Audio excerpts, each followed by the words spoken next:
ሰላም ሰላም ጤና ይስጥልን ውድ የጋት ሚዲያ ቤተሰቦች እንደያላችሁበት ሀገር የሰዓት አቆጣጠር እንደምን አላችሁ? እንደምን ቆያችሁኝ? ለመላው ክርስትና እምነት ተከታይ ቤተሰቦቼ እንኳን ለኢየሱስ ክርስቶስ የልደት በዓል ልደት ገና በሰላም አደረሳችሁ ማለት እፈልጋለሁ። በእኔ በኩል በዓሉ እንግዲህ ቤት ያፈራውን ተቋድሰን በጣም ደስ በሚል ሁኔታ አክብሬ ያለው። ያው እንግዲህ ለዛ ነው ዛሬ የጋት ውሎ በኢትዮጵያ የሰዓት አቆጣጠር ቀን ላይ የሚቀርብ አጫጭር መረጃዎች የቀሩት። በዛም በዚህም እያልኩኝ ዘመዶችንም ጠይቄያለሁኝ። ቤት ያፈራውን ተቋድሻለሁ። በዓሉ ይቀጥላል። ያው እንደምታውቁት የኢትዮጵያ በዓል ይቅርታ፣ የኢትዮጵያ በዓል ከሃይማኖታዊም ባለፈ ባህላዊ ይዘትም ስላለው መጠያየቁ፣ አብሮ መብላቱ፣ መጠጣቱ፣ ማህበራዊ ክንውን ማን የት ነው ያለው፣ ምንድን ነው የሚሰራው የሚለው በቅርጫ በዓልም ይገናኛል ሰው በተለያየ መልኩ እና በዓሉ የሚቀጥል ነው። በእኔ በኩል እጅግ በጣም ደስ የሚል በዓል ነው ያሳለፍኩትኝ። በእናንተ በኩል ያለውን ደግሞ እስቲ አስተያየት መስጫ ላይ እንኳን አደረሰን እንኳን አደረሳችሁ እንበባል። የጋት ሚዲያ ቤተሰቦች እኔ እንኳን አደረሳችሁ ብያለሁኝ። በሀገር ደረጃ የሁለት ተቋማትን አይቼ ሙሉ ሚኒስቴር መስሪያ ቤቶች በአዲስ አበባ ከተማ አስተዳደር ደረጃ ቢሮዎችና ተጠሪ መስሪያ ቤቶች ባለስልጣናት፣ ኮሚሽነሮች ወይም ኮሚሽኖች በዓሉን አቅመ ደካማ ከሆኑ የህብረተሰብ ክፍሎች ጋር አብረው ነው ያከበሩ። እንግዲህ እንደምታውቁት የአዲስ አበባ ህዝብ ኦልሞስት 6-7 ሚሊዮን በላይ ይሆናል። በዚህ ውስጥ አቅመ ደካሞች፣ በጡረታ የወጡ፣ በአልጋ ቁራኛ በደዌ ዳኛ የተያዙ፣ በማረሚያ ቤት የተፈረደባቸውን ፍርድ እየተከታተሉ ያሉ፣ በጎዳና ላይ የሚኖሩ የተለያየ የህብረተሰብ ክፍል አለን። ልክ በየትኛውም ዓለም እንዳለው ሰው ከነሱ ጋራ በዓል አስመስሎ የመዋል ሁኔታዎች እየተከናወኑ ነው።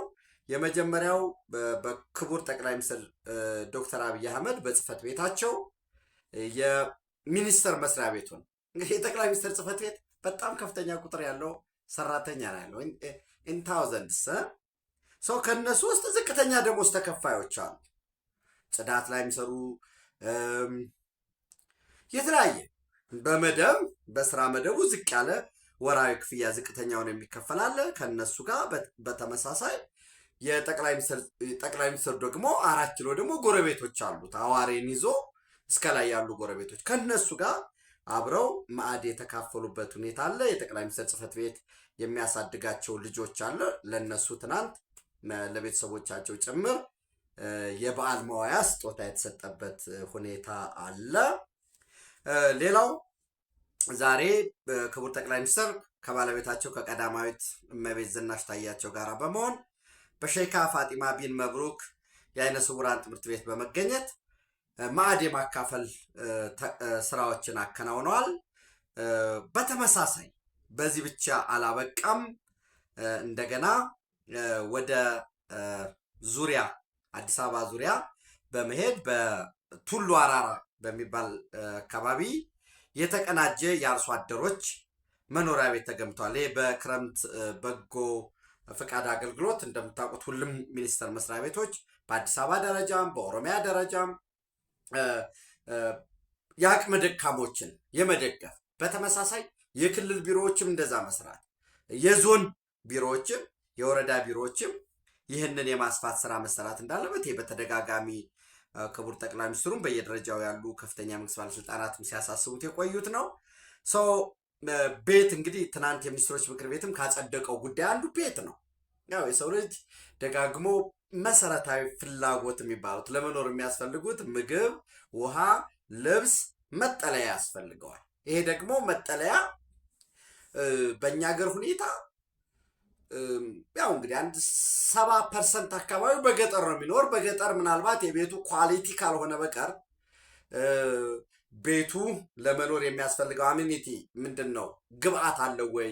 ራሱን የቻለ መኝታ ቤት፣ ራሱን የቻለ መጸዳጃ አለው ወይ? በቅርብ አክሰስ የውሃ የመብራት፣ እነዚህ ካልሆኑ በቀር በገጠሩ የማህበረሰብ ክፍላችን እስቲል እዛም ፈተና አለ። በገጠሩ ከፍተኛ አንኤምፕሎይመንት ስላለ የመሬት ጉዳይ ፖሊሲያችንን በራሱ ችግር ስላለበት አንድ አርሶ አደር ባልና ሚስት ነው ሲጋቡ ሌት አይዲያ ልናርገው 4 ገመድ መሬት አለችው ብለን እናስብ።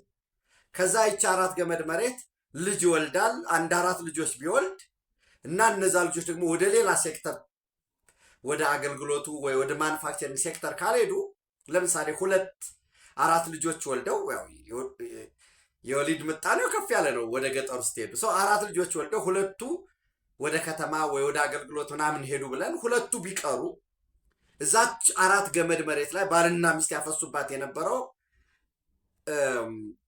ሞፈሩ ላይ ሌላ ተጨማሪ ኃይል ኢንቨስት እየተደረገ ነው ማለት ነው። ይሄ የስራ አጥነቱ በገጠርም ከባድ ነው። ለዛ ነው የገጠር ትራንስፎርሜሽን በማለት ገጠሮች ወደ አንድ መንደር ሰብሰብ ቢሉ ሞሮለስ አገልግሎት ተጨማሪ አገልግሎትን መስጠት ይቻላል።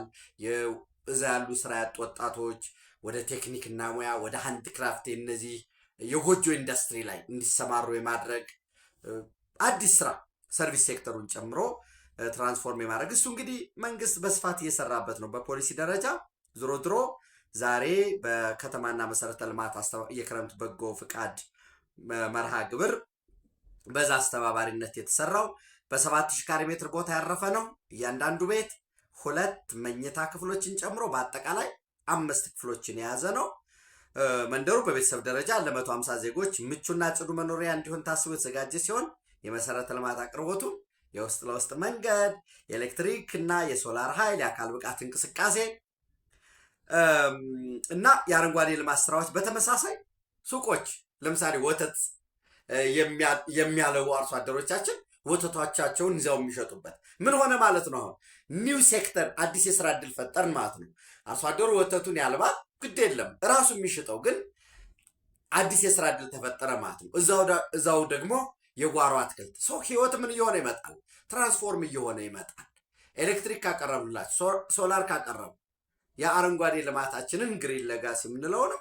በትንሽ ሊሆን ይችላል። እንደምታውቁት ትልቅ ህንፃ የሚገነባ የመጀመሪያ ሄዶ ቆፈራ የተጀመረ ቀን ነው። ስቴፕ ባይ ስቴፕ ነው፣ ኢንክሪመንታል የምንለው ነው እና ይሄ የተሰራበት ሁኔታ ነው ያለው። አካል ብቃት እንቅስቃሴው የነዋሪዎችን ደረጃ በዘላቂነት ለማሻሻል መንደሩ የምርትና የገበያ ሰንሰለትን የተቀናጀ ስራ ዘርግቷል። ስለዚህ እዛው ጋር ገበያ አለ ማለት ነው። ያቺ ገበያ እንግዲህ ቀጥላ ደግሞ ሻይ ቤት የሚከፍቱ ይኖራሉ፣ የልብስ ስፌት የሚከፍት ይኖራል፣ ከዛ የሚጠግን ይኖራል። ከተማ ሆነች ማለት ነው። ይቺ አራራት መንደሯ ወደ አነስተኛ ከተማ ያውም በጣም የተሟላለት እየሆነ እያደገ ሄዳል ማለት። ያንን ደግሞ በፕላን መምራት ያስፈልጋል። የዛሬ 50 ዓመት የዛሬ 30 ዓመት ከተማ ስለሚሆን ማለት ነው። ሰው የወተት ላሞች፣ የዶሮ እርባታ፣ የጓሮ አትክልት እነዚህን አጣምሮ የያዘ ነው። ይሄ መስፋት መቻል አለበት። ሌላው በተመሳሳይ ክብርት ከንቲባ ወይዘሮ አዳነች አቤቤ የአዲስ አበባ ከተማ ከንቲባ እንዲሁ የማዕድ ማጋራት ፕሮግራም አድርገዋል። በዚህም የማዕድ ማጋራት አቅመ ደካሞች ኢትዮጵያን ሀገራቸውን በተለያየ ዘርፍ ያገለገሉ በጉለሌ ተስፋ ብርሃን የምገባ ማዕከል ተገኝተው ከመቀበል ይልቅ በመስጠትና በማካፈል ነው ትልቅ ደስታ የሚገኘው የሚል መልእክት ማስተላልፈዋል። ሰው የሀገር ባለውለታ አረጋውያን፣ አቅመ ደካሞችና ደጋፊ ጧሪ ከሌላቸው ወገኖች ጋር በመሆን በጉለሌ ተስፋ ብርሃን የምገባ ማዕከል የማዕድ ማቋደስ ስነስርዓት ተደርጓል። ከዛ ባለፈ የዘይት፣ የዶሮ፣ የሩዝም የዱቄትም እንደዚህ ተሰጥቷልና አንዳንድ ሰዎች ከየት ነው የሚመጣው ይሄ ነገር የሚሉ አሉ። በነገራችን ላይ ምክንያታዊ አመክንዮ ላለው ብቻ ነው። ከዛ ውጭ እኛ እንደ ጋት ሚዲያ እናንተ ደግሞ እንደ ውድ ቤተሰቦች የምላችሁ ምንድን ነው ለማማት የሚፈልግ ለመተቸት የሚፈልግ ሰው ምንም ችግር የለውም። ግን እንዲሁ አንዳንድ ጥያቄ የሚጠይቅ ከሆነ ለምሳሌ የአዲስ አበባ ከተማ አስተዳደር የሆነ ጊዜ ለ100,000 ከዛ ለ200,000 ለ400,000 600,000 አካባቢ በአጠቃላይ ሲደመር ነው። በነገራችን 600,000 አዲስ አበባ ከተማ መዘጋጃ ቤት። በነገራችን ላይ አዲስ አበባ ከተማ ወደፊት እንዴት እንደሚሆን አላውቅም። ያው የአዲስ አበባ ከተማ ሁለቱንም ዊንግ አንድ ላይ ነው የያዘው። አራዳ ፒያሳ ላይ ያለው የከተማ መዘጋጃ ቤቱንም ዊንግ በተመሳሳይ ያስተዳደሩ ዊንጉን ሆፕፉሊ ባጠረ ጊዜ የአስተዳደር ዊንጉ ይወጣል ብዬ አምናለሁ። ያው ከተማ ውስጥ የመዘጋጃ ቤት ጉዳዮች አሉ አይደለ? የንጽህና፣ የፓርኪንግ አገልግሎት፣ የውሃ፣ የመሬት ቦታ አቅርቦት፣ የእድሳት አላያችሁም? ማምዳኒ ኒኮላስ ማዱሮ መያዝ የለበትም፣ ኒኮላስ ማዱሮ ኒውዮርክ መታሰሩን ኢንፎርም ተደረጃ ያለው ምናምን ብሎ አንድ ወደ 8 ሚሊዮን አካባቢ ተከታይ ያለው ኤክስ ገጽ ላይ እባክህ አንተ ስራህን ልናስታውስ ይገባ ዘንድ እንዳለው እና የማስተዳደር በክብርት ከንቲባዋ የሚመራው የአስተዳደር ዊንጉ ፖሊሲ ነው የሚቀርጽ፣ የከተማውን በጀት ነው የሚመድበው፣ የአሰራሮችን ይከታተላል፣ ሌሎችን ሞሮለስ ቶፕ ማኔጅመንት ነው። ዘንድ ደግሞ እንደገና ደግሞ መዘጋጃ ቤታዊ አገልግሎት አለ። ከመዘጋጃ ቤታዊ አገልግሎት ወርዶ ደግሞ ታች ሎወር ሌቭል ህዝብን የከተማውን ነዋሪና አስተዳደሩን የሚያገናኙ ዊንጎች አሉ። እነኚህ ክፍለ ከተማ፣ ቀበሌ የምንላቸው ያ 600 ሺህ የአዲስ አበባ ከተማ አስተዳደር ለ600 ሺህ ድጋፍ አደረገ ሲባል ሁሉም እዛ መዘጋጃ ቤት ላይ መጥቷል አይደለም። በተዋረድ የህብረተሰብ ተሳትፎ ማስተባበሪያ ማዕከሉን ጨምሮ ሪፖርት የሚደረጉ ናቸው። ገንዘቡ ከየት ነው የሚመጣው? ዶሮ እንዴት ነው የሚገዛው? ኦብቪየስሊ ዶሮ አቅራቢዎች አሉ። የዶሮ ፕራይስ ሴት የተደረገ ነው። ስለዚህ ይህን ያህል ዶሮ አቅርብ ነው የሚባለው። ከዛ ፊኖ ዱቄት እንዴት ነው የሚገዛው? የአዲስ አበባ ከተማ መስተዳድር እኮ ፕራይስ ሴት ያደርጋል። 1 ኪሎ ፊኖ ዱቄት ይሄ ነው ብሎ ከዛ ደግሞ ሸማቾች አቅራቢ አለው ለሸማቾች፣ ከዛ ነው የሚገዛው። ምናልባት ምን ሊሆን ይችላል? በ5 ኪሎ ፓክ አድርጋቸው አቅርቡልን ሊሆን ይችላል። እንቁላል አቅራቢ አለው እና አንዳንዴ የጨራታ ጉዳይ ምናምን የሚሉ ማለት ቢጠየቅ ነውር ያልሆነ ግን እውነታው ጠፍቷቸውም ያልሆነ የሚመስለኝ አንዳንዶቹ ብዙ ነገር ከዛም አልፈው ዶክመንት የሚያገላብጡ ሰዎች አሉና እነኚህ አቅም ካላቸው ዜጎች ትብብር አድርጉ ተብሎ ተጠይቆ በዛ መሰረት የሚሰበሰብ ነው። ለምሳሌ ጠቅላይ ሚኒስትር ጽሕፈት ቤት ማዕድ ማጋራት፣ ያው ጠቅላይ ሚኒስትር ጽሕፈት ቤት ውስጥ ምግብ የሚያቀርብ አደረጃጀት አለ። ያኛው ተቋም ለነዚህን ያህል ምግብ አዘጋጅ ነው የሚባለው። ኦኬ፣ ያለ የሚያዘጋጀው ገንዘቡ ከየት ይመጣል? ዶኔት የሚያደርጉ ማህበራዊ ኃላፊነታቸውን የሚወጡ ባለሀብቶች አሉ፣ ተቋማት አሉ። በአዲስ አበባ ከተማ መስተዳደርም ሚሊዮኖች አሉ። ያ ገንዘብ ይሰበሰብና እንጂ ከግብር ከፋዩ ወጥቶ ለነዚህ አይነት የሚውል ጉዳይ የለም። በግብር ከፋዩ ወይም ከግብር ክፍያ ግን ልክ እንደ መንግስታዊ መዋቅር የምገባ ማዕከሉ በጀት ተመድቦለት አሁን ኦልሞስት ወደ 3 ቢሊዮን ብር እየተጠጋ ነው ያለው። እያደገ ነው የሚሄደው። ከተማው እያደገ ሲሄድ በጀቱም እያደገ ይሄዳል። ኦኬ፣ ከተማው እያደገ በሄደ ቁጥር በጣም ግሮዝ ኮሪደር ሆኖ ብዙ ሚሊዮኖችን መሳቡ አይቀርም። ይሄ ከተማ አዲስ አበባ እያደገ በሄደ ቁጥር ለምን ከተማው ሲያድግ የስራ ዕድል ይፈጠራል። የስራ ዕድሉ ደግሞ ከከተማውን ባለፈ ሌሎችንም እየሳበ ይመጣል። ልክ ረዥም መብራት ማማ ላይ ያለ መብራት በዙሪያው ላለው ሁሉ እንደሚያደርግ ያ እንዳይሆን ግን ያው በክልል ከተሞችም በዞንም እኩልም ሊሆን አይችልም። የከተሞች እድገት እኩል እንዲሆን አንጠብቅ። ነገር ግን አሳታፊ የሆነ ለዛ ነው የኮሪደር ልማትም በምንም በሁሉም እየተተገበረ ያለው።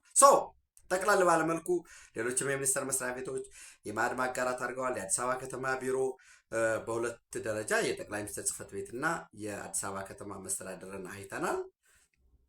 እንግዲህ ሁላችንም በየአቅማችን ማለት ወንድምህን ግደል፣ የሚሞተው እዚህ ሀገር በውጊያ ምን ከሌላ ከየትም ሀገር የመጣ አይደለም። የአንድ እናት አባት ልጆች እንዲገዳደሉ አንተ ብቻ ነህ ጀግና፣ አንተ እዚህ ትገባለህ፣ ለስልጣን ትበቃለህ። ሸኔውም 4 ኪሎ ገባለሁኝ፣ ፋኖም 4 ኪሎ ገባለሁ፣ እዛ ቲዲኤፍም ተራራ ላይ ተንጠልጥሎ 4 ኪሎ ገባለሁ፣ እዚህ ፋኖ ነኝ የሚለው ጽንፈኛም በስናን ተራሮች እዚህ ጮቄ ላይ ተንጠልጥሎ 4 ኪሎ ገባለሁ። ሁሉም ቅዠቱ ያልሆነው ሁሉ $1 ጀምሮ ለመገዳደያ የሚያዋጣ ሰው ነው። ይሄ ተገቢ አይደለም። በየአካባቢያችን እንደ ሀገርም ሰብሰብ ብለን ይህን የምናዋጣው ለግድያ የምናዋጣው ይቅር። በዘንድሮ ዓመት ንጹህ የመጠጥ ውሃ እናቅርብ። ቀጣይ ዓመት የልጆችን ትምህርት ቤት ላብራቶሪውን እናሟላ። ቀጣይ ዓመት ደግሞ በአካባቢው ላሉ ወጣቶች ማሰልጠኛ የሚሆን መማሪያ የሚሆን መወያያ የሚሆን ሸዶችን እንስራ። ይህንን እያል ልክ እስራኤላዊ እስራኤላውያን ሀገራቸውን እንዳሳድጉት ፊሊፒንሶች በየትኛውም ሀገር ተንከራተው በተለይ አንስኪልድ የሆነውን ሌበር የጉልበት ስራ ሰርተው ፊሊፒንስን እንደሚያሳድጉት ህንዶች ተባብረው በቅንነት ሜዲን ኢንዲያ እንኳ ብለው እዚህ ኢትዮጵያ ውስጥ የሚመጡት ሳይቀሩ ጫማ እንኳ ህንድ ሂደው የህንድን ምርት ነው የምንገዛ፣ የህንድ ምርት ከገዛን ቆዳ አቅራቢው ቆዳ ሰራተኛው የአገሬን ሌበር ነው የምንገዛ ብለው በዛ ደረጃ ብንሰራ እጅግ በጣም መልካም ነው። ባለው የቀይ ባህር ቀጠና ባለው ልውውጥ ሁልጊዜ በትንሽ የኛ ማኩረፍ የኛ ምናምን ይሄዳል። ነገር ግን ዘላቂ ሆነው ጸንቶ በሚኖሩ ሀገራዊ ብሔራዊ ጥቅሞች ላይ ብንወያይ ብንነጋገር መልካም ነው ለማለት ነው። ሌላው እንግዲህ ኢትዮጵያ እንደምታዩት አጠቃላይ የስበት ማዕከል የዲፕሎማሲ የኢኮኖሚ የስበት ማዕከል ሆና ቀጥላለች። ምንም ጥርጥር የለውም። 130 ሚሊዮን በላይ ህዝብ ያለው የአፍሪካ መግቢያ በር የሆነውን አዲስ አበባን ትቶ አፍሪካ ውስጥ ዲፕሎማሲ አፍሪካ ውስጥ ኢንቨስትመንት መስራት አይቻልም። እንግዲህ በቅርቡ እንኳ ብናይ የሲንጋፖር፣ የማሌዥያ፣ የህንድ የተለያዩ ሀገራት መሪዎች እየመጡ ነው። ቢዝነስ ኢንቨስትመንት እነዚህ ካምፓኒዎች በየቀኑ ይመጣሉ። አማራጩ ላይ የኢትዮጵያ ሀገር በቀል ኢኮኖሚ ማሻሻያ ያለውን እድል ይብራራላቸዋል፣ ገለጻ ያገኛሉ። በዛ ይሄ ቢስተካከል ይሄ ቢሆን ይሄ ያሰራናል፣ እነዚህ ክፍተቶች የሚሉትን ያቀርባሉ። ባንኮች ላይ ኢንቨስት ለማድረግ ሰፋፊ ፍላጎቶች ያላቸው አሉ። ኢትዮጵያ ውስጥ ደግሞ በጣም ከፍተኛ የሆነ የውጭ መዋለ ንዋይ ካላቸው ሀገራት መካከል ቻይና አንዷ ነች። የቻይና የውጭ ጉዳይ ሚኒስትሩና የቻይና ኮሚኒስት ፓርቲ ሲሲፒ የሚባለው የማዕከላዊ ኮሚቴ አባል ዋንጊ ከዛሬ ጃንዋሪ 7 እስከ 12 በአጠቃላይ በአራት ሀገራት ላይ ጉብኝት ያደርጋሉ። ኢትዮጵያ፣ ሶማሊያ፣ ታንዛኒያ እና ሌሴቶ ናቸው። ሌሴቶ ትንሽ ሀገር ነች፣ ግን እዛ የቻይና የውጭ ጉዳይ ያወጣው ሪፖርት ላይ ምን ይላል? ቻይና ከትልልቅ ሀገራትም ከነ ኢትዮጵያ ቸክ አርጉት ከትልልቅ አፍሪካ ውስጥ ትልቅ የኢኮኖሚ መዳረሻ ከሆነች ኢትዮጵያ እንዲሁም አፍሪካ ውስጥ ትንንሽ ከሆኑትንም እኛ አብረን እንሰራለን የሚል ነው። እንግዲህ ለባለፉት 36 ዓመታት በቀጥታ እየተደረገ ያለ ነው። ከአፍሪካ ጋር ቻይና ዲፕሎማሲ ከጀመረች ኦልሞስት ወደ 70 ዓመት ሆኗታል። በዚህ ረገድ በትናንትናው ዕለት የሶማሊያ መንግስት በቪላ ሶማሊያ ዋን ቻይና ፖሊሲን እንደግፋለን ብሎ መግለጫ ወጥቷል። ያው ዓላማው ሌላ አይደለም። እናንተም ዋን ሶማሊያን ደግፉ፣ ሶማሌላንድን ሀገር እንዳትሆን በእስራኤል በኩል የተሰጣትን እውቅና ውድቅ እንዲሆን ጥረት አድርጉልን፣ በጸጥታው ምክር ቤትም ባላቸው የዲፕሎማሲ ሌቨሬጅ ማለት ነው። በዚህ ረገድ ከኢትዮጵያ ጋር እንደምታውቁት በማንኛውም ሁኔታ የማይናወጥ ስትራቴጂካዊ ግንኙነት ወይንም ይሄ ኦል ዌዘር ስትራቴጂክ ኮኦፕሬሽን ፓርትነርሽፕ ላይ ነው ያለ ነው። በሴኩሪቲ፣ በሚሊተሪ፣ በንግድ፣ በኢንቨስትመንት፣ በቱሪዝም እነዚህን በጣም ጠንካራ ሆኖ መስራት ያስፈልጋል። በዚህ ረገድ ከክቡር ጠቅላይ ሚኒስትር ዶክተር አብይ አህመድ እንዲሁም ከሌሎች የውጭ ጉዳይ ሚኒስትርን ከንግድና ኢንቨስትመንት ልዑክም ይዘው ስለሚመጡ በየደረጃው ውይይት እንደሚያደርጉ ይጠበቃል። አት ሴም ታይም በቻይና አፍሪካ የህዝብ ለህዝብ ግንኙነት መድረክ ላይ ዋንግሊ በአፍሪካ ህብረት ጽህፈት ቤት በአፍሪካ ህብረት አዳራሽ ላይ እንደሚሳተፉ ይጠበቃል። በዚህም ከቻይና ያሉ የቀደሙ ኢንቨስትመንቶች አሉ። የበለጠ ደግሞ መስራት የበለጠ ለማግኘት ጥረት ይደረጋል የሚል እምነት አለኝ። ሌላው እንደምታውቁት እንግዲህ የሶማሊላንድ የሀገርነት እውቅናን ተከትሎ የቀይ ባህር ቀጠና ታይቶ በማይታወቅ መልኩ ማዕበል ላይ መናወጥ ላይ ነው ያለው። አዳዲስ የኃይል አስተላለፎች እየታዩ ነው። ግብፅ እግሯን በጣም እግሯን አንፈራጣ ኢትዮጵያን እዘጋለሁኝ፣ ኢትዮጵያን አፍኜ በቀይ ባህር በኩል መውጫ አሳጣሻለሁኝ በሚል ጉሮሮዋን አንቄ አንበርክቼ አስፈርማታለሁኝ። በህዳሴ ግድቡ ላይ ሁለት ጉዳይ፣ አንደኛ አንቄ አስጨንቄ የህዳሴ ግድብን ማስተዳደር እገባበታለሁ። መጀመሪያ እኮ ግብፅና ኢትዮጵያ በጋራ ያስተዳድሩት ነበር ሲባል ነበር። ከዛ ቆዩና ቆዩና ግብፅ ኢትዮጵያ የታችኛው ተፋሰስ ሱዳን ተጨምሮ ኢትዮጵያ ሆና ሶስቱ ነው ከአፍሪካ ህብረትና ከዓለም አቀፍ ተቋማት ጋር ሆነን እናስተዳድረው ወደሚል መጣ። እሱም አልተሳካም። ከኢትዮጵያ መንግስት ምንም ምላሽ አላገኙም። በቀይ ግዛት ዘመን ባለ ፖሊሲ ላይ አትቸከሩ፣ አዲሱን ዘመን ምሰሩ የሚል በውጭ ጉዳይ ሚኒስቴር በኩል በጣም ነው ምናልባት እንግዲህ በአማርኛ እንዴት እንደምለው አላውቅም፣ ነርባቸውን የነካ መግለጫ ነው የወጣው። ያ የተወሰነ ደስፐሬት አረጋቸው። ከዛ በኋላ ጅቡቲ ላይ መጣን ተስማማን አሉ። አሰብ ላይ ወደብ ልናስፋፋ ነው አሉ። አሰብ ላይ አንድ ሳንቲም እንኳን የምትወረውርበት አይደለም። ኢትዮጵያ ካልተጠቀመችበት ምንም ሊሆን አይችልም። ኤርትራ እንጥቀም ካሉ ያው ምጽዋን ነው የምታለማው። ምጽዋ ደግሞ በአመት አንድ መካከለኛ መርከብ ከመጣ ዱቄት ምንም ካራገፈ አለቅ ኢሬሌቫንት ነው። አምሶሪ ማለት ህዝቡን ማየት መቻል አለብን። ህዝብ ዳ ነው፣ እውነት ነው። ካልተጠቀምክበት ህዝብ ዳ ነው። አስተማማኝ ፖሊሲ ካለህ በነገራችን ላይ ኢትዮጵያ ውስጥ በጣም ሰፋፊ ኢኮኖሚ አማራጮች መጥተው ህዝቡ እየሰራ ነው ያለው፣ ስራ ላይ ነው ያለው። አንዳንዴ ኔጌቲቭ ብቻ መረጃ ኢንፎርም የምንደረግ ሰዎች ካለን ፕሊስ እንደገና ቆም ብለን ብናስብ። እንደ ሁሉም ነገር ደግሞ አልጋ ባልጋ ነው የሚልም የለም። ነገሮችን በሚዛኑ ማየት ያስፈልጋል ለማለት ነው። ትናንት የእስራኤል የውጭ ጉዳይ ሚኒስትር ጌዲዮን ሳር ሶማሊላንድ ሀርጌሳ ነበሩ። በዛም ግንኙነታቸው ከተለመደው ከፖለቲካ ውጭ ወጥተን ግንኙነታችንን ስትራቴጂካዊ በሆኑ የጸጥታና ደህንነት፣ የልማት እንዲሁም ዘላቂ አጋርነትና የህዝብ ለህዝብ ግንኙነት ላይ ትኩረት እናደርጋለን በሚል ጋዜጣዊ መግለጫ ተሰጥቷል። ዋና ትኩረታችንም የሁለቱን ሀገራት ግንኙነት ማጠናከር ነው። ኤርትራና ሶማሌላንድና እስራኤል ግንኙነታችን የቆየ ነው። ያኔ የዚያድ ባሬ መንግስት በሀርጌሳ በሶማሌላንድ ላይ የዘር ጭፍጨፋ ሲፈጽም በተባበሩት መንግስታት ድርጅት ጉዳዩ እንዲታይ ጥያቄ ያቀረብን፣ በመጀመሪያው በ1960 ከእንግሊዝ ቅኝ ግዛት ሶማሌላንድ ነጻ ስትወጣ 35 ሀገራት እውቅና ሲሰጡ ኢትዮጵያ፣ እንግሊዝ፣ አሜሪካን፣ ግብፅን፣ የኤስኤስአርን ጨምሮ ቻይናን ጨምሮ እኛ አንዱ ነን በሚል የተገለጸበት ሁኔታ አለ። አሁንም ዛሬም ልናረጋግጥ የምንችለው ጌዲዮን ሳር እንዳሉት ቨርቹዋል የሆነችውን ይሄን ያህል ይሄ የሞንቴቪዲዮ ኮንቬንሽንን ጨምሮ እንዲያው ዲፋይንድ የሆነ ቴሪተሪ ገቨርንመንት ካፓሲቲ እና ፖፕሌሽን ፐርማነንት ፖፕሌሽን የሚባለው እንዲሁ ይህንን አያሟላም በሚል ቨርቹዋል ለሆነችው እኔ ቨርቹዋል አይደለሁም ያልኩኝ እሳቸውን ነው ኮት እያረኩኝ ቨርቹዋል ምናባዊ ለሆነችው ፍልስጤም 157 ሀገራት ሲሰጡ ለባለፉት 35 ዓመታት ሁሉንም የመንግስትነት የአገርነት መስፈርት ለምታሟላው ለሶማሌላንድ እውቅና ለመስጠት ግብዝነት ነው፣ ደብል ስታንዳርድ ነው በሚል አስቀምጠዋል። Unlike Palestine, Somaliland is not a virtual state, it's a functioning state and a stable democracy for nearly 35 years በሚል ነው ያስቀመጡት።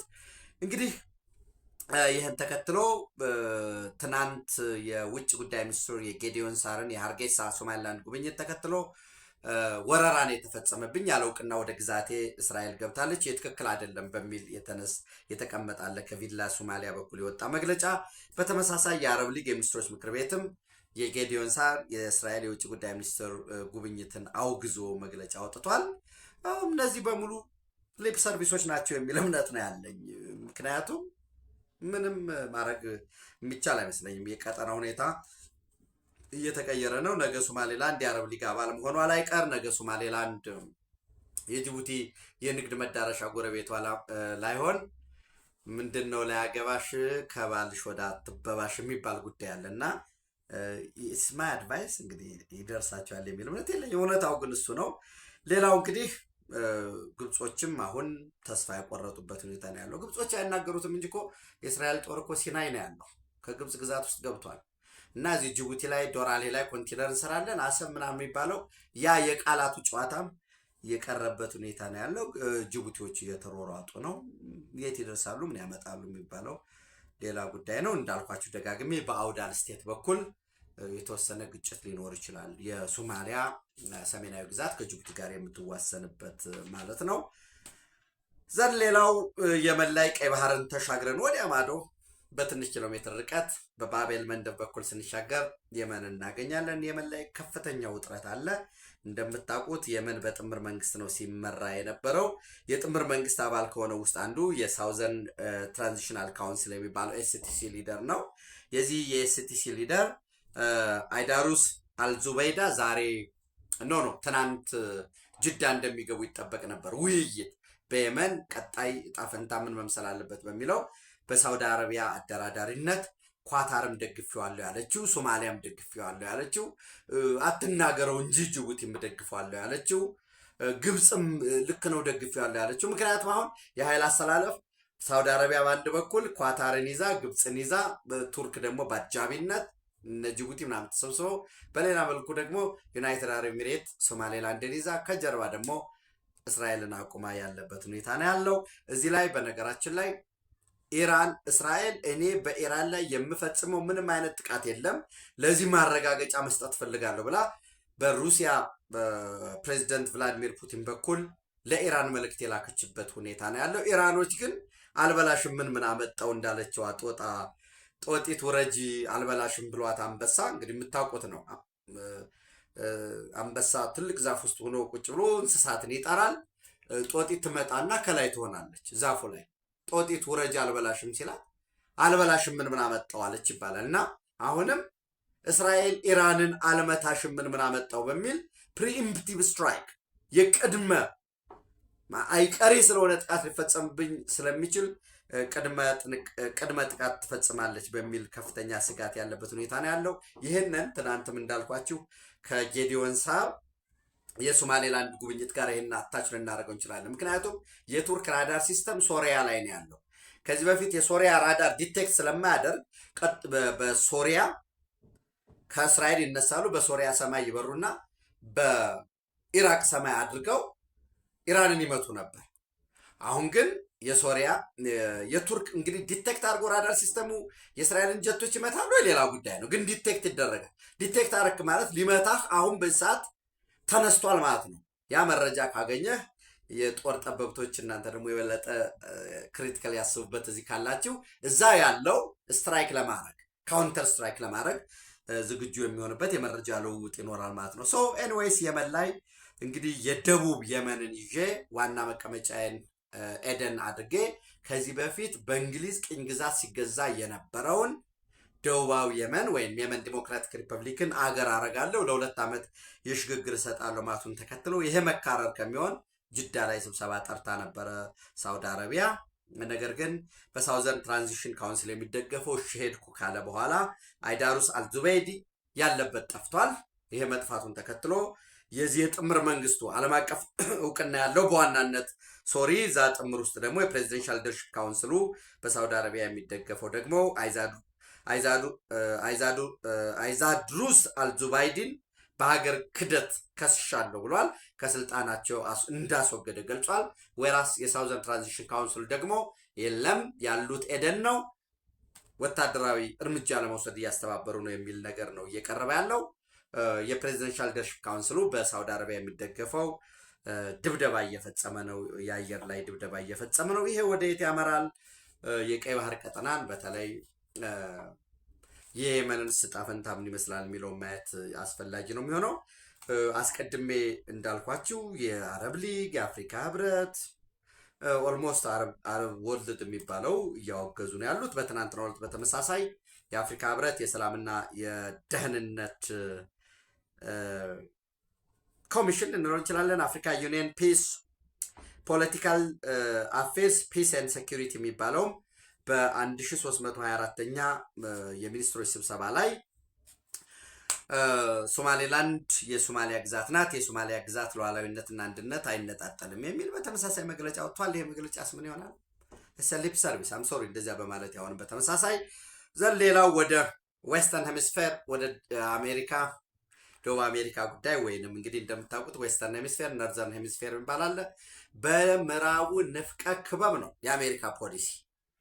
እኔና እኔ ብቻ ነን የምናናዝዘው፣ እኛ ያልፈቀድነው እኛ ያልባረክነው በሙሉ እንጠርገዋለን ነው በቃ ደፍነትሊ የሞኖሬ ዶክትሪንም የምንለው። ከዛ በኋላም የሩዝቬልት 19 የሞኖሬ ዲክላሬሽንን ወይንም ዶክትሪንን አሻሽሎ የመጣው በሙሉ የ1823ቱን የሩዝቬልት ኮሮላሪ የሚባለው 1904 ይሄ ነው። ሶ ቬንዙዌላ ላይ በዛው ከኛ ጓዳችን ነው፣ ዌስተርን ሄሚስፌር ውስጥ ነው ያለው። ሶ ቻይና መጥታ ክሩድ ኦይል ከባድ የሚባለውን እያወጣች ኤክስትራክት እያደረገች ነው። ከኛ አጌንስት የሆነ አካል ኢራን እየመጣ ነው። ሌሎች የኛ ተገዳዳሪዎች እንዲመጡ ተፈቅደዋል ነው ዌስተርን ሄሚስፌር ይሄ ነው። ከዛ እዚያ ውስጥ ግን የህገወጥ የሰዎች ዝውውር ምናምን የናርኮ ቴሮሪስት ምናምን የሚለው ትለጥፍለታለ። ደግሞ ኃይል ካለ ጉልበት ካለ ማን ነው ሊናገርህ የሚችለው? ዌስተርን ሄሚስፌር ውስጥ የኔ ነው እኮ የሚለው ከሄደ ብያቸዋለሁ ትናንት። በደንብ እዩት። ኢስተርን ኤንድ ዌስተርን ሄሚስፌር ነርዘርን ኤንድ ዌስተርን ሄሚስፌር ብላችሁ ራሱ አውሮፓ ውስጥ ያሉ ብዙ ሀገራትም በዌስተርን ሄሚስፌር ውስጥ ይገባሉ። ያው እነ እንግሊዝ እነ ስኮትላንድ እና አየርላንድ ከአሜሪካ ጋር ሞሮለስ ተባባሪ ናቸው። ግሪንላንድ ግን ሙሉ ለሙሉ የዌስተርን ሄሚስፌር የሚገባ ነው ከአርክቲክ ጋራ በአርክቲክ በኩል ያለውን ለዓለም አቀፍ የሰላምና ጸጥታ መጠበቅም በተመሳሳይ ለእኔም ህልውናዬ ነው በሚል 2 ወር ሰጠናል እያሉ ያሉ የኃይል አማራጭን ጨምሮ በሁሉም አማራጭ ግሪንላንድን እንጠቀለዋለን ብለዋል ዶናልድ ትራምፕ። እንግዲህ ይህን ተከትሎ ብዙ ጫጫታዎች አሉ። የአውሮፓ ህብረት የሚያወጣው መግለጫ አለ። 6 መሪዎች በትናንትናው ዕለት ተፈራርመናል።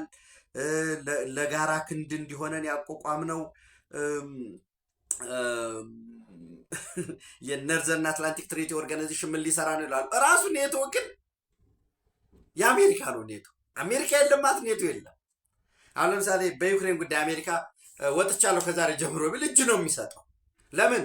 ኔቶ ሙሉ ለሙሉ አሜሪካ አለችኝ በአሜሪካ ላይ ጥገኛ ነኝ ብሎ ተኝቶ ነው የኖረው። ከዛ ባለፈ ደግሞ በሃርድ ፓወር ሚሊተሪ ላይ ኢንቨስት ከማድረግ ድሮኖች፣ ቴክኖሎጂዎች፣ እነዚህ ሰርቪላንሶች ምናምን ረዥም ተምዘግዛጅ ሚሳይሎች ከመስራት ይልቅ ሶፍት ፓወሩ ላይ እዚህ ኤጁኬሽኑ ላይ፣ ምርምሩ ላይ፣ ስፖርቱ ላይ፣ ባህሉ ላይ፣ ንግዱ ላይ ነው የቆየው እና እንዳልኳችሁ እንግዲህ የጀርመን፣ የጣሊያን፣ የፖላንድ፣ የእንግሊዝ፣ የፈረንሳይና የስፔን መሪዎች ከዴንማርክ ጎን በመቆም አሜሪካ እንፋለማለን እያሉ ነው። ብቻ እንደዚህ ነው። እውነት ነው ያረጉታሉ የሚለው እንደምናየው ነው የሚሆነው። ኦፍኮርስ የዴንማርክ ጠቅላይ ሚኒስትርም ግሪንላንድ በጉልበት ከተወሰደ ኔቶ የሚባል ነገር አይኖርም ብለዋል። ኔቶስ ያለ አሜሪካ ብለሲንግ አለው የሚል እሱም ብታዩትም ደስ ይለኛል። የዚህ ጆይንት ስቴትመንት ኦን ግሪንላንድ። በነገራችን ላይ በተመሳሳይ ጀርመንና ፈረንሳይ ከዩክሬን ጋር ተስማምተዋል። የሰላም ስምምነት በተፈጸመ ማግስት ሰራዊታችንን እዛ ለማስፈር የሚል አንዱ ጦርነት ውስጥ ያስገባው እሱ ነው። ከአሜሪካ ጋር እዚሁ ዩክሬን ውስጥ የመፋለም የመቆየት ጉዳይ ነገር ይፈልጋሉ። አሜሪካ ጥሎት ከወጣ እንዴት ያደርጋሉ የሚለውን የምናየው ነው የሚሆነው። ዞሮ ቬንዙዌላ ወደ $2 ቢሊዮን የሚያወጣ ነዳጅ ከ30 እስከ 50 ሚሊዮን በርሚል የሚሆን ወደ አሜሪካ ገበያ እንድትልክ። ይሄ ማለት ከዚህ በፊት ኤክስትራክት ተደርጎ ወጥቶ ተጣርቶ በማደያዎች ወይም በዲፖቶች የተቀመጠ ነው ለቻይናዎች ይወስዱት የነበረው። ስለዚህ አሁን ከዚህ በፊት ደጋግሜ እንዳልኳችሁ የቻይና የኦይል ካምፓኒዎች ከሰሩ፣ የአሜሪካ ኦይል ካምፓኒዎች ደግሞ ታይቶ በማይታወቅ ሁኔታ በተለይ ለባለፉት 30 ዓመታት የአክሲዮን የሸር ገበያቸው በፍጥነት እያደገ ያለበት ሁኔታ ነው ያለው። ይህንንም ቸብሮን እንዲያጓጉዝ፣ ቸብሮን የሚባለው የነዳጅ አምራች እና አመላላሽ ምንድነው ወደ አሜሪካ ዲፖቶች ማራገፊያዎች እንዲያመጣ እሱ በገበያ ዋጋ ተሽጦ ኦልሞስት ኒርቱ $2 ቢሊዮን ነው ለአሜሪካና ለቬንዙዌላ ህዝብ ጥቅም እንደሚውል። ይሄ $2 ቢሊዮን ሌላ አይደለም የሚውለው ይሸጥና የነዳጅ መሰረተ ልማቱን መልሶ ለመጠገን። ከዛ ተመልሰው እነማን ናቸው የሚገቡ? በሙሉ የአሜሪካ የነዳጅ አምራችና ሻጮች ይገባሉ ማለት ነው። ስለዚህ እዛ ቀጠና ላይ ያለው ቻይና ወዘተረፈ የሚባለው መግዛት ከፈለገ ከማን ነው የሚገዛው? ከአሜሪካ ይገዛል ማለት ነው። አሜሪካ ምን ትሆናለች ማለት ነው? ነዳጅ ሻጭ ትሆናለች።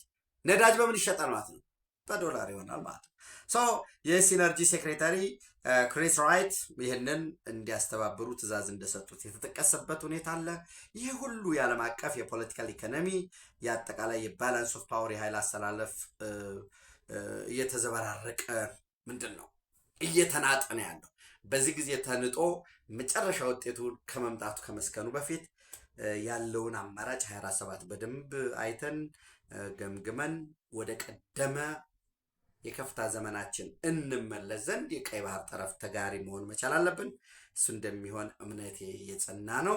የአድዋ ትውልድ ነን። የማይቻለውን የሺህ ዘመናት ኩስመናችንን፣ ደካማነታችንን አባይን አሳክተናል። አባይን ያሰረ አባይን በቤቱ ያሳደረ ኢትዮጵያዊ ለቀጣይ ትውልድ የምናስተላልፈው ነገር የለም። ባጠረ ጊዜ መርከቦቻችን አሰብ ላይ የጦር መርከቦች የንግድ መርከቦቻችን አሰብ ላይ የጦር መርከቦቻችን ራስ ዱሜራ ላይ ይሰማራሉ። ኢትዮጵያ በክብር ለዘላለም ትኑር። ጋት ሚዲያን በሱፐር ቻት በሱፐር ታንክስ ደግፉ። ላይክ አድርጉ፣ ሼር አድርጉ። ጋት ሚዲያ ቤተሰቦቻችን እንዲያድጉ ደግሞ የበኩላችሁን ጥረት አድርጉ። ታንኪዩ